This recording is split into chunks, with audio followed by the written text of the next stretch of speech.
I'm here to show you guys about one-pot cooking. This is one of my favorite topics, and it's one of those things that I'm actually going to teach you something you might know already, but at the same time, it's one of the more intriguing things about one-pot cooking, and it's something that you can do at home by yourself, and you never have to go out to a restaurant again. It's a really interesting way of cooking. So, who does one-pot cooking at home? Okay, and I'll be very, very honest with you. Most dishes that you make can be done in one dish, in one pot. It's just that you have to clean the pot out, or you need to maybe rinse it out a little, but it's pretty easy to cook one pot. Most Asian dishes are also one pot, and so I'm going to go through what you will need, but I'm actually going to show you how to get one full meal into a pot too, so it has to do with layering. But, okay, so let's talk about the American plate. Are these screens on? No, they are not. I had a feeling. Sorry about that. They should be on now. Sweet. Okay, so different plate methods. The most common one that you'll see is the one on the white plate, the plate method. And so it's a quarter, and a half.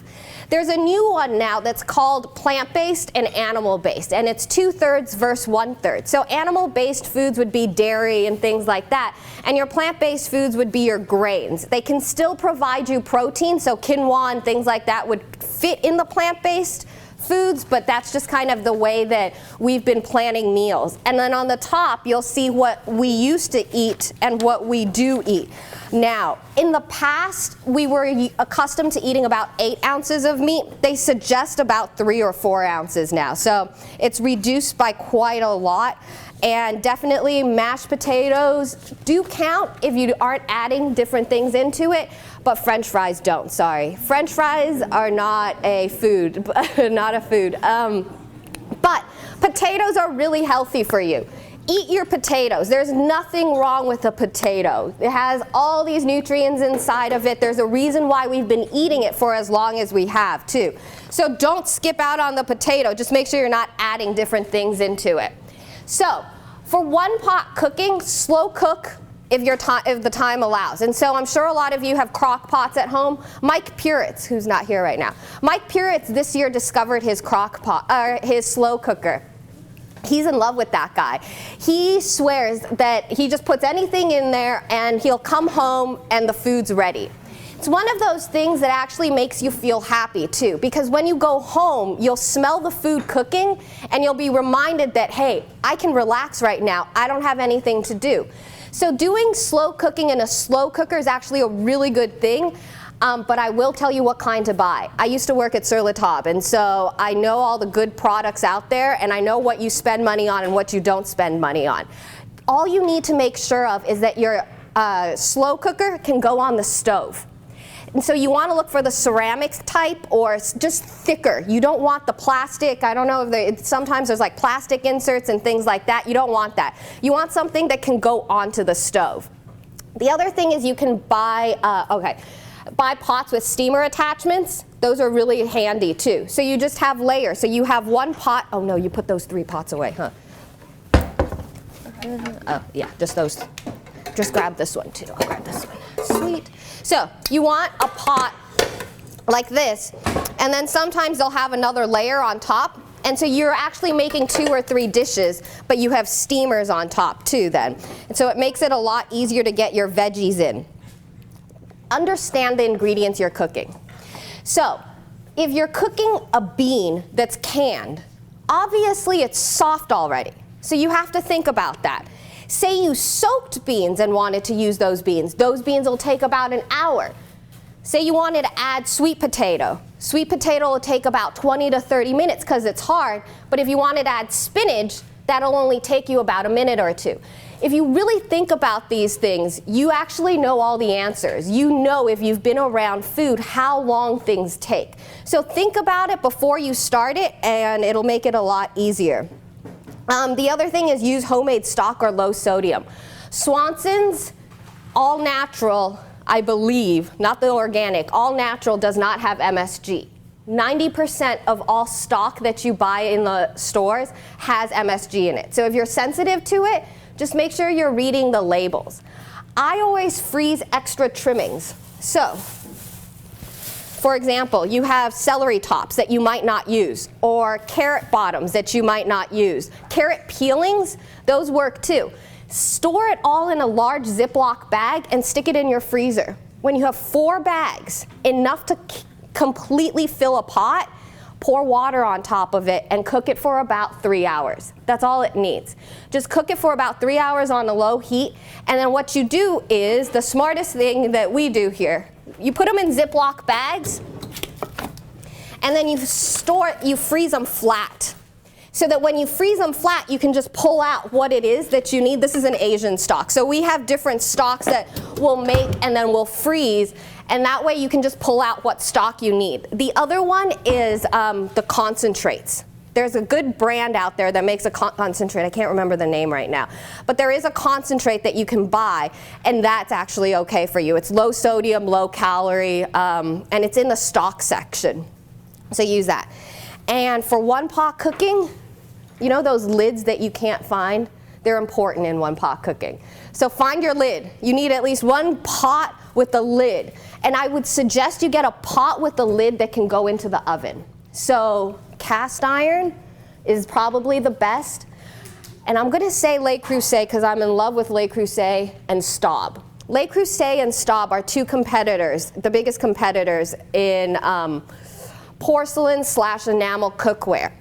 Staub is smart. Staub made their handle with a rooster. The rooster is made out of, I believe, copper, and so you can put the whole thing in. You need to check with the Le Creuset pot. Sometimes they use a plastic top that can't go into the oven. So go look for those 2 brands. Or the best cheap one that I would suggest, Lodge, Lodge. You can buy it at Ace Hardware. It's the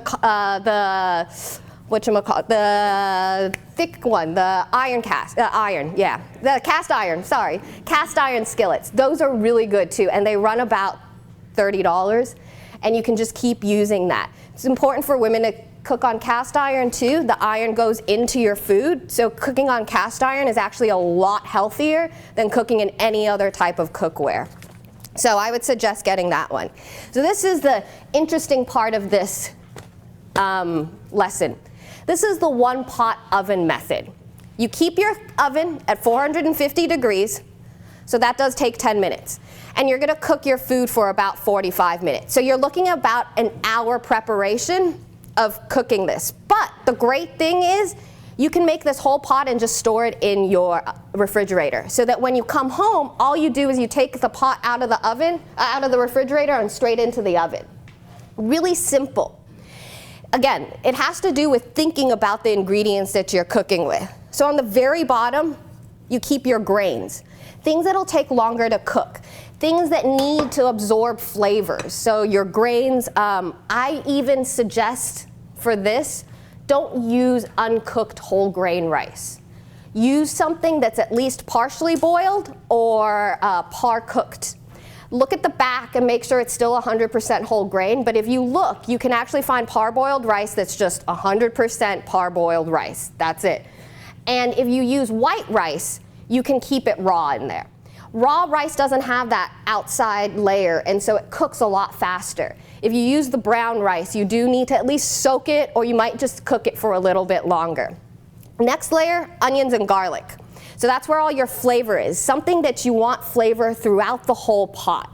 So you put your onions, garlic, or even shallots in that layer. On top of that, proteins and meat. So you would do like your chicken, steak, you can even do steak, or tofu, and put that on top. And then you need a sauce or seasoning. You need some form of a liquid in there, especially if you've got grains on the bottom. If you just have potatoes, you're okay. You're not going to go anywhere without the sauce. But you do need to add some kind of seasoning, so salt, pepper, and any other kinds of things that you want. And then on top of that, your vegetables. So say you have spinach. Don't add your spinach in the pot yet if you don't want to. Add it at the very, very end, and then just put the lid right back on it. Wait 2 minutes, and all of it will wilt right back down into it. Or you can put potatoes on there as well, or something that might take a little bit longer to cook. And then more sauce if your pot is sauce-based. Just put a lid on it, stick it in the oven, and you're ready to go. So you can do this all ahead of time, and you'll have dinner ready as soon as you get home. You just have to preheat the oven. The other one is one pot sauteing. This is where we'll talk about pots. This is aluminum, stainless, and then the big bad boy that everybody hates, our good old non-stick pans. Non-stick has a bad rap because of the stuff that we put on, like the stuff that makes it non-stick. If you go into a Korean store or a Japanese store now, they make them differently now. They use stone. So you can actually take a scrubber, like a pad to it, and really scrub at it. But it's still non-stick. It kind of looks like marble or rocks. If you email me, I'll send you a picture of it. But they run just as cheap as a regular non-stick pan. But they're a lot stronger, and they're not going to chip away at you like these guys do. And you can really scour at it. You could scrape at it, and it won't scrape. But you can definitely go at it with something. Ooh, hold on one thing. Okay. And so after you can, so you can choose all three. Favorite, stainless steel, or if you don't mind cleaning it, copper. Copper is your best friend. Copper is definitely the most even heated cooking method there is out there. So if you can afford it, you can even find pots that are copper lined or copper filled. So there's a piece of copper in the middle, making sure everything is even. There's another trick. If you go to Home Depot, you can buy slabs of stainless steel, and you can put it straight on top of your stove. And that'll kind of even out the heat if you have uneven heat on your stove too. So you just go get it cut, a piece like that, put it straight on your stove, and you're set to go. Big problem. Nobody ever reads the instructions that come with their pots and pans. Has anybody ever read them? Yeah. Calphalon, All Clad, the big brand names have these packets that are like this thick. Half of them are recipes, I understand. But there's a section in the very beginning about how to cook with your pots, and people just choose not to read it. Because the one question I get all the time is, how do I get my meat to stop sticking to my pan, especially if it's stainless steel? Very clear in the instructions. Make sure your meat is at room temperature. That's all that it is. Something that cold from the refrigerator going into something this hot is just going to seize up. It's not going to want to do anything. It's just going to want to crust on the bottom, stick to the bottom, and it won't even try to release itself. If meat is at room temperature, and it takes about 20 to 30 minutes, so just take your meat about 20 to 30 minutes before out, keep it on a counter, and then cook it. You'll notice a world of difference in cooking. And meat will release itself. Don't go forcing it to come up. It'll slowly come up on its own. And the stuff on the bottom, I'll talk about later, is called fond. Fond is the love of a chef. That's where all your flavor is. It's starting to burn a little bit. It's the sugars from the food, and that's what's going to create your flavors. And so that's why there's that part that says deglaze your pan. You unfortunately can't deglaze in something like this because there's nothing sticking to it. It's non-stick. That's the whole point. But when you have this type of a pan, and I'm going to caramelize onions in a second, show you, as soon as you pour the liquid in, just scrape.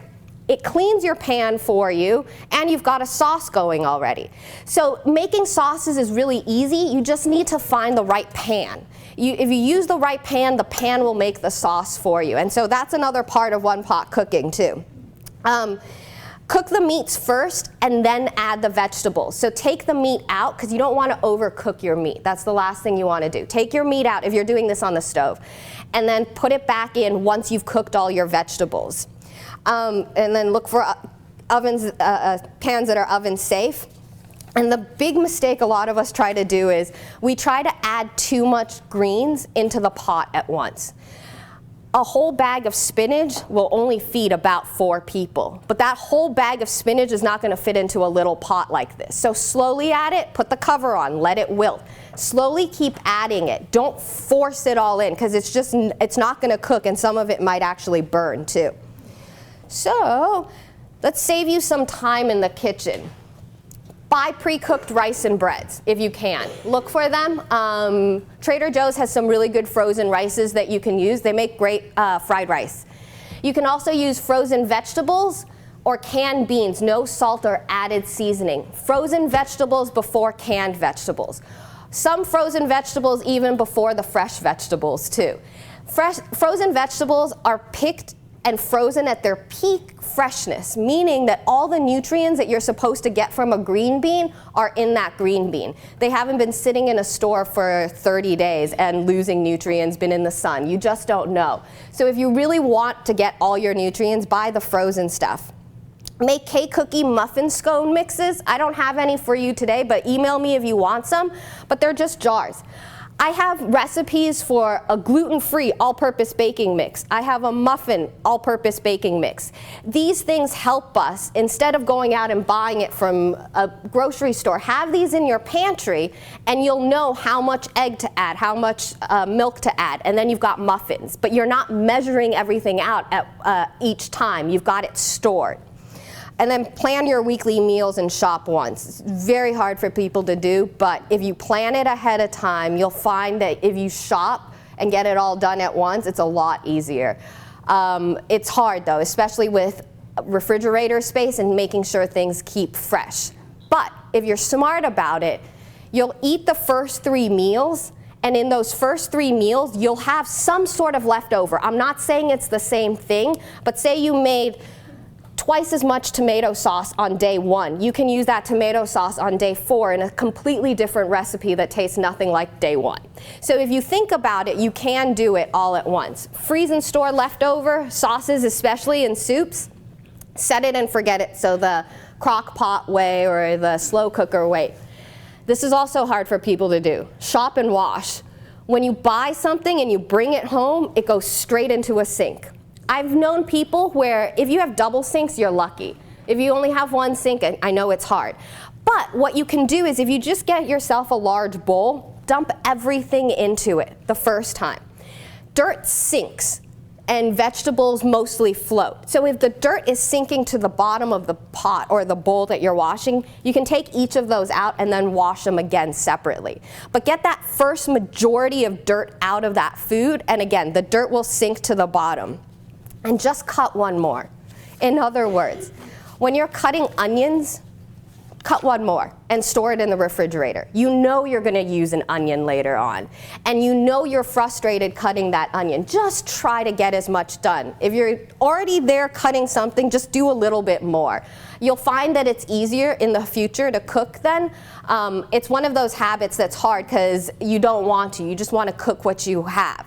A lot of the requests that I just gave a talk to the registered California Dietetic Association, and one of the questions or one of the requests that they had for me was, can you start creating recipes that have no leftovers?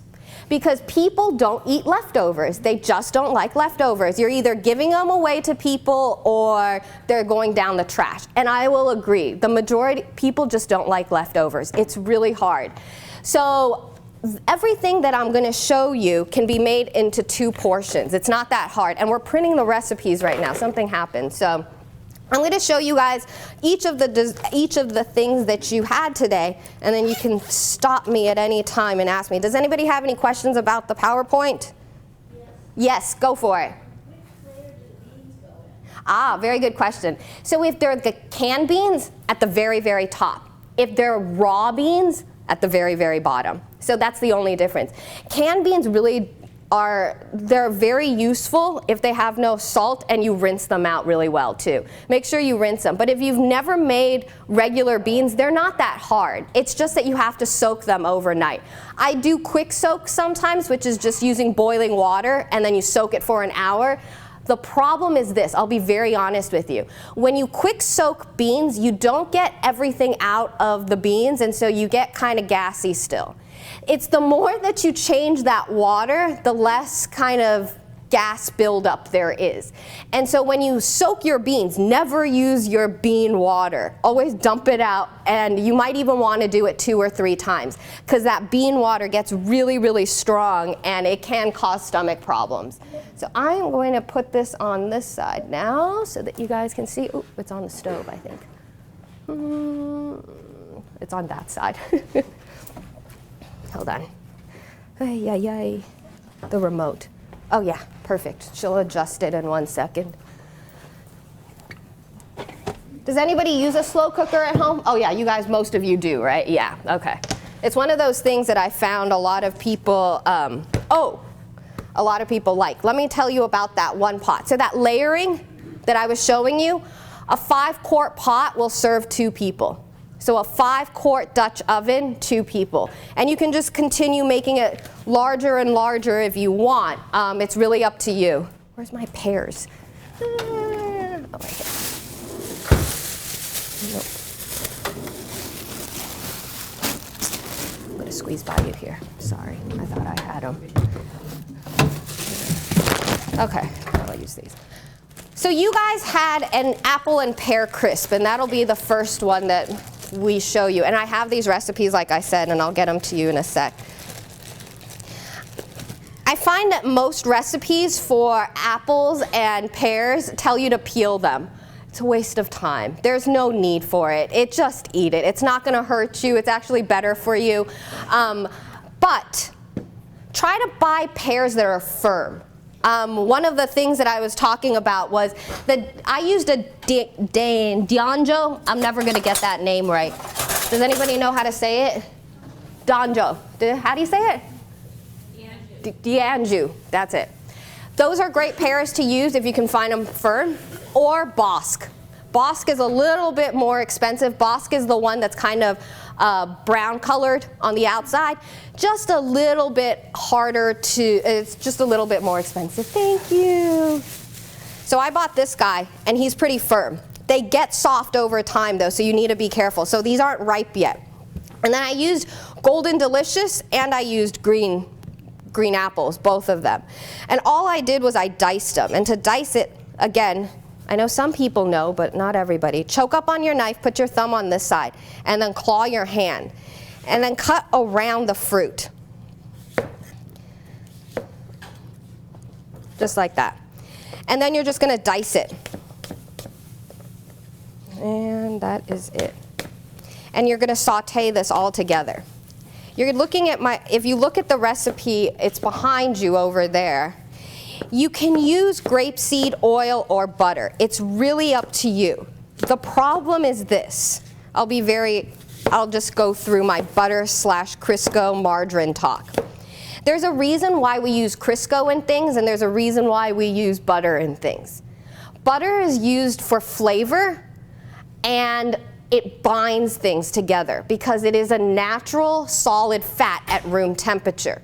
When you're making a crumble or a crisp or something like that, you want the crispiness. In order to get that crispiness, you need to add butter into it, or what ends up happening when you add oil, it crumbles even more. Nothing sticks together. Because you want a crumble that has like big chunks in it, some are small, some are big. You need to use the butter then. If you don't mind a loose, like you can see the oat here, you can see the nuts over here, go for it. You can use the grapeseed oil. But I like using butter for something like this just because of the way it tastes. And so for the fruit filling, same idea. We use butter, and then we also use sugar, cinnamon, nutmeg, and lemon. So let me show you. So for the crumble part, you just cook everything in the pot, wipe it out. So this is one that you wipe out, and then you cook all your apples and pears together with the other ingredients. What the other ingredients you're going to add are nutmeg, which I have right here. Nutmeg? No? Oh no, I'll show you the lemon first then. Lemon is one of those things where it'll help stop it from oxidizing the color. Oh no, I found it, Rika. I have nutmeg right here. For those who haven't seen whole nutmeg before, it is the only way to buy nutmeg. A thing of nutmeg costs you about $4 or $5. Like, it's expensive stuff. This bag costs you $1.29, and I got 1, 2, 3, 4, 5, 6 nutmegs in here, and these taste so much better than the regular stuff. All you need, if you don't have a microplane, it's completely okay. Just use a grater. This is a microplane. So this is for cheeses and things like that. This is a grater. Use this if you have it, but just use this if you don't. It grates really, really easily straight into your food, and then you can season it with however much you want. It's a lot stronger, so I'll leave this up. If you guys have time, just give it a quick smell, and you'll notice how strong it is compared to the regular jarred stuff. So you're gonna add that in, and then you're also gonna add lemon. So, how to not waste a lemon. Most recipes I try to write, I say 1 lemon, just because I know lemons range in sizes, but at the same time, I don't want you to be wasting a lemon too. We're adding lemon into this recipe just to prevent the oxidation of the apple, so from turning brown, and just to provide a little flavor. So if you have a ginormous, huge lemon, it's fine, just use it. It's not gonna hurt you. If you have a little one, that's fine too. And so what you're gonna do is you're gonna zest it if you want and then juice it. But say you don't wanna juice the whole thing. What do? It's really simple. Thank you, Rika. All you do is you dig a little hole straight into the middle of it, and then you can use a knife or a fork and squeeze the juice out. It'll follow the line of the knife, and then that way you've still got a whole lemon and you can keep it in your refrigerator. If you make a hole and squeeze, it'll still come out. And you can do that with a lot of different citrus fruits too. Because I know most people don't use a whole lemon. It's hard to use a whole lemon unless you really, really like lemons. And so that's for the crisp. I just wanted to talk. That one's a 1 pot / not really 1 pot because you clean out the pot. You clean it out after you make the crust. And so after you make the crust, you fill it and you cook all the apples and pears into it. So let's go to the next one. Veggie jambalaya. I forgot that Mardi Gras is coming up too. My grandmother would probably not be very happy with me today. The reason being that my grandmother's from Louisiana, so I grew up going to Mississippi and Louisiana every year. Red beans and rice, they have different red beans in Mississippi and Louisiana. They're red rose. They're tiny, tiny little pink beans. They're not pink beans either. They're not baby kidney beans. They're not baby rose red beans. They have a rose on them. They're hard to find. Albertsons sometimes carries them. So I'm using dark red kidney beans today. It's really any kind of bean would work. And then this is the other thing I'm using too. Do you know what these are? Can you guys see? Does anybody know what these are? Lima beans. Lima beans. And so lima beans, I find that they just taste better dry and you just soak them overnight. The frozen would work too, but the frozen ones are green, and so they kind of taste more like edamame than a bean. But it's often, there's a thing called a butter bean. A butter bean and a lima bean are different, but they're so close to each other that you can use them interchangeably. So that also goes in there, and I added corn too. And then I also added the Trinity. So if you don't know about the Trinity, this is the Trinity. Oh, can you grab me an onion? Actually, I've got one right here. I'll just use the red one, it's okay. This is the Trinity. Each culture has their own kind of mix of vegetables that they use.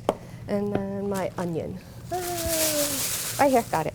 Onion. Usually you use a white onion or a yellow onion. Not a white onion, a yellow or brown. This is the Trinity, not with the garlic, but these 3 things. There is mirepoix for the French, carrot, celery, onion. There's different ones for each culture. And this is the one for Creole Cajun. This is the one time that they actually interchange. Creole and Cajun food are completely different from each other. But this set is something that they all use. And so you chop everything as small as possible. So for the celery, I'm just going to cut off the ends. And then I make strips out of it. And then I go back in and I dice. You can start the onions off first and then add the other vegetables if you want, or you can just add everything at once, which I'm going to actually do today. If you want to brown your onions, feel free to, but it's not that important because this Trinity part of it is to give it a little bit of body too and make sure that you get your vegetables in there. So for the green onion, I just sliced around it, and then at the very end you can take this bottom part and use it too. So these things I would save to make a stock with, not green bell peppers. They just taste weird in stock. I'm going to cut on the inside of the bell pepper, if you notice, not the outside, because the outside is slippery. Your knife will slip really easily on something like that, unless it's really sharp. I've got a sharp knife too, so it helps. And then you just go back in and you dice even more. Garlic is important in this recipe, just because we're not adding any meat. Usually you'd add andouille sausage, and the andouille sausage would give you a lot of the flavor.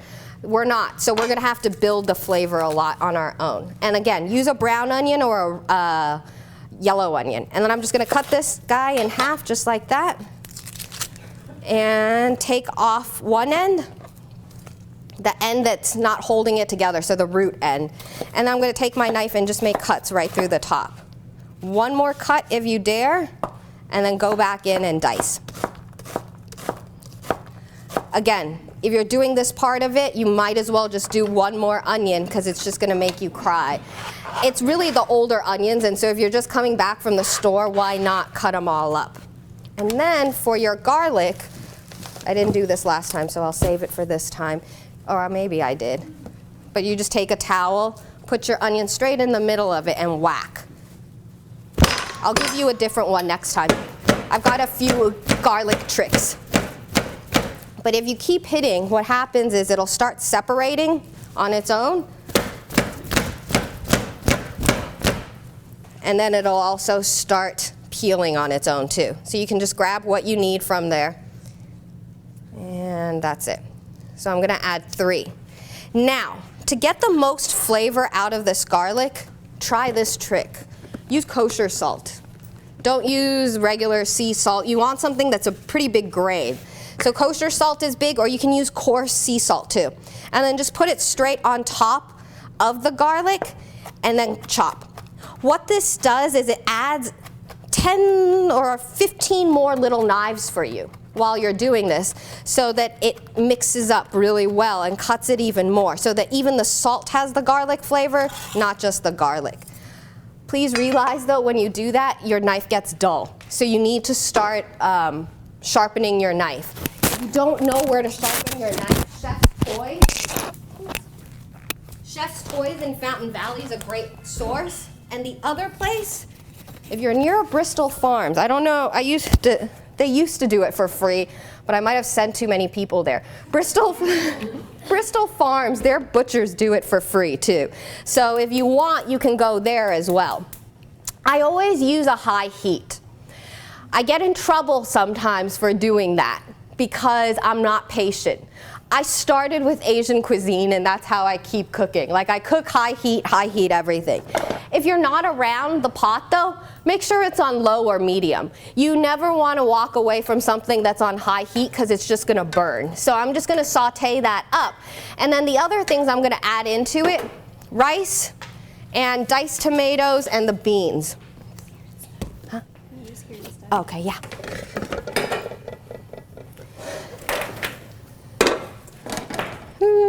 Okay. So I'm going to add everything else in there. That's going to build a flavor. Toast your rice. So you're going to take rice and toast it inside the oil. So you're going to add it straight into there and then cook it all together. What that does is it gives the rice a little bit of flavor too, and you're just going to mix, mix, mix. Now the other part of this is your Cajun seasoning, and you've got a mix of different things like celery salt that you can add too. I'm going to add just Cajun seasoning into it, and then you can add celery salt and all that stuff. Yeah. Oh.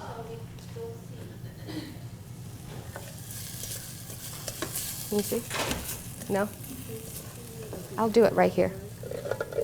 I'll do it right here. Nope, you're fine. I'll move it right here.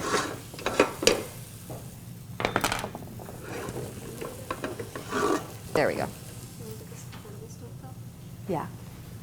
No. Yeah. I'll just do it right here. It's okay. I'll switch it in a bit. So you're going to keep doing that until the rice gets toasted, and then you're going to add your liquid inside and your tomatoes. So I'm going to add tomatoes and then also the rest of your ingredients if they're still hard. So my lima beans were just soaked and cooked. So that's all going to go inside, and then I'm also going to add corn, and then you would add your stock and your other liquids. put a lid on it, and that would be it. So you're just going to keep cooking it. What you will realize is that there's very, very little rice in this recipe. It's not a lot of rice, so you're not getting a lot of rice, but you are getting a lot of vegetables and protein from the beans too. So it is a one-pot meal on its own. The last part of it is the scallions, which are, nope, I lost my scallions too. I did not lose my scallions. To clean your scallions, get them in a clean bowl. Don't wash them before you do this. Just get them in a clean bowl like this and then put water in it. It's the same concept as the dirt falling to the bottom. Just do this. Use your hands to kind of separate it out and then just strain it out just like that. And then once this is done, just serve it on top. Let me tell you which Cajun seasonings to buy out there. There's only 2 that are really worth your money. Chef Prudhomme, who I know personally, that's why I always push his stuff. But he's great. He's a great guy, and he's lost all his weight that he had. He's the big, big guy, and he's one of the nicest men you'll ever meet. But he ended up having to lose weight because he couldn't even walk anymore. So he makes one. It's a white one that's no salt too, and then Tony Saccharin. Perfect. Great stuff too. If you're scared of the spiciness in jambalaya, use Old Bay seasoning. So use like an Old Bay or something that doesn't have too much cayenne inside, and it'll be a lot easier to eat. And then for the last recipe, we have, I'll do that one very, very last. Let me talk about this one first. The Moroccan chicken. Can you grab the chicken from there? The Moroccan chicken. Do you want to switch it to camera 2? See. Moroccan chicken. So, really easy recipe, but the main thing that I wanted, easy in the sense that if you have everything on hand, then you won't have any problems making this at home. But if you don't have these certain spices, it's okay. It's not the end of the world. But I want to show you that you can toast your spices. So you just put your spices in the bottom of a clean pan, and then you turn the heat on. What this does is, I'll follow her. What this does, if you toast your spices, they bring out the aromas in them. And so the easiest way, no? You're in the corner. I am. There, good, good. Go. Other way. There you go. Okay. So if you just toast it and just keep going like this, just constantly go like this and make sure that it's toasting and not burning, you'll have a lot more flavor out of your spices. Buy them whole. And then use this little guy. Your coffee grinders. $10 coffee grinder does the perfect job. All you're going to do is you're going to put it straight in there. Give it a good whirl.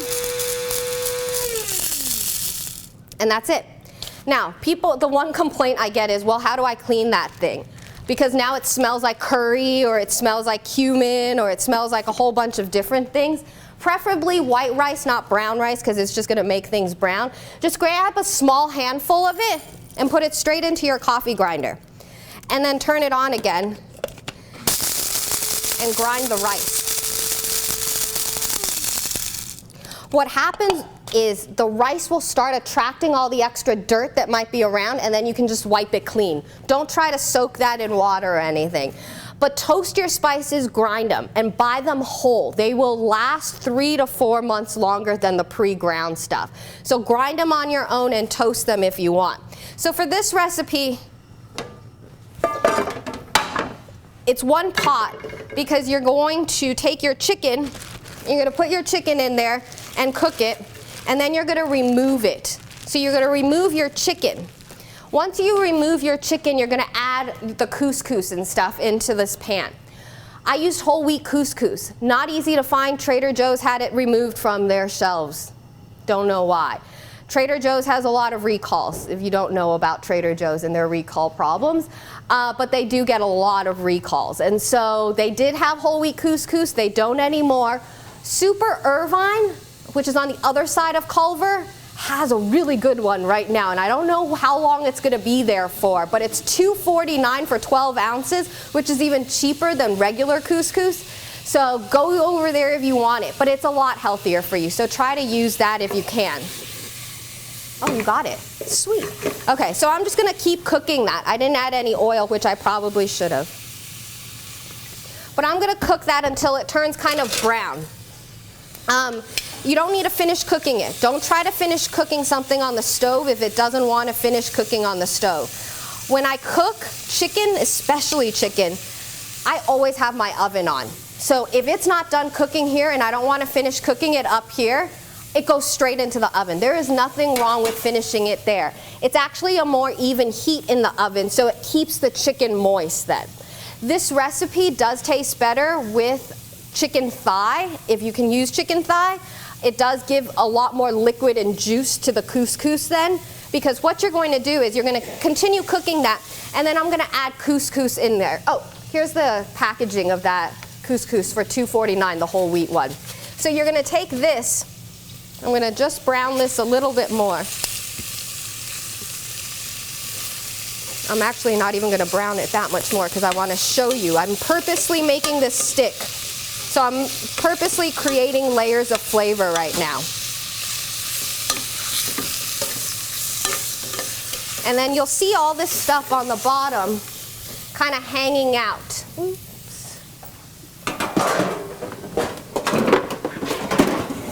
So I'm just going to remove this. You would at home you would cook it for a little bit more. Oh, thank you so much. You would cook this for a little bit more, but I want to show you the best part of this pot, which is the fond. So this stuff right on the bottom of this pan right now is the stuff that will provide you flavor. Pour your stock or your water straight into that. I'm going to use vinegar because I just want to show you. If you ever cook at home and you feel like you've just burned your pot and you can't clean it, vinegar, wine, your best friend. Because it's just going to deglaze the pan for you. And all you need to do is you grab a scraper or a wooden spoon, is always a good thing, and you just keep mixing. All those little bits are flavor. So you're going to mix that all up. Pretend it's stock. I know I use vinegar, but you can use stock. You can even use wine if you want. And all of that is going to be flavor from the chicken into your food then. The other part of it is tomato sauce. So again, pretend that that is stock. And then I'm going to add tomato sauce, not paste. And then the other thing I'm going to add is my harissa. If you guys never found, harissa is a spicy hot red pepper paste made in Morocco. It's you can make it on your own. It's got caraway seeds in it, roasted red bell peppers, and you just blend it together with a little cayenne pepper. They already make it canned, so it makes it really easy, but it's a spicy, spicy sauce, and so you use very little bit of it if you're scared of heat. So it's really up to you how much you want, but just adjust your proportions, because that's going to go inside. Wholesome choice, any of the Persian markets have it. So that's going to all get mixed together. Now, making couscous is probably the easiest thing. You really can't mess up couscous. I always tell people, it's like the hardest thing. If you're scared of overcooking it, just turn off the heat. There's such small little grains that all you have to do is make sure that the liquid that you're cooking it with comes up to a boil. That's all you really need. So once it boils, you can pour it straight in there, which I'm going to do right now, and then mix it up. And then it goes straight. You can turn it off if you wanted to, or I like to turn it off, put my chicken pieces right back on top of it, and then I'll pop it into the oven. I'll pop it into like a 450 oven for about 20-30 minutes until the chicken's done cooking. And then you'll serve it with that mint sauce, mint and yogurt sauce too, if you want. So that all goes together. And then serve it with the mint, little yogurt, and you're set to go. Any questions on that one? No? Okay. Last one. Caramelizing onions. I'll just show you how to caramelize onions, because this is caramelizing onions, easiest thing in the world. Never read recipes that say it takes more than an hour. I've never had caramelizing take longer than that. To cut your onion, just cut it in half. Again, I like to slice it and do half rounds, or you can even do a dice. It's really up to you. But I'm just doing half rounds like this. And I'm gonna start it cold, in cold oil.